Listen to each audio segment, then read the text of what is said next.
அதானி விவகாரத்தை எழுப்பி எதிர்க்கட்சி எம்பிக்கள் நாடாளுமன்றத்தில் 3வது நாளாக அமளி.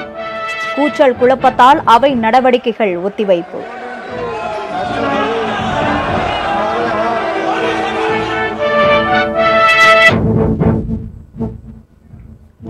கேரளாவின் பாரம்பரிய கசவு புடவையில் நாடாளுமன்றத்திற்கு வந்த பிரியங்கா அரசியல் சாசன புத்தகத்தை கையில் ஏந்தி வயநாடு எம்பியாக பதவியேற்பு.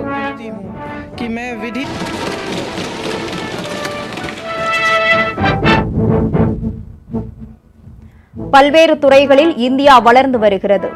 வெல்லிங்டன் ராணுவ கல்லூரியில் நடைபெற்ற நிகழ்ச்சியில் குடியரசுத் தலைவர் திரௌபதி முர்மு பெருமிதம்.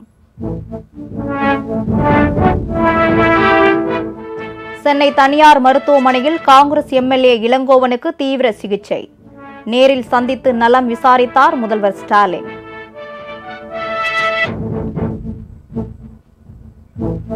வங்கக்கடல் காற்றழுத்த தாழ்வு மண்டலம் புயலாக மாறுவதில் தாமதம். நாளை மற்றும் நாளை மறுநாள் வட தமிழகத்தில் கனமழைக்கு வாய்ப்பு.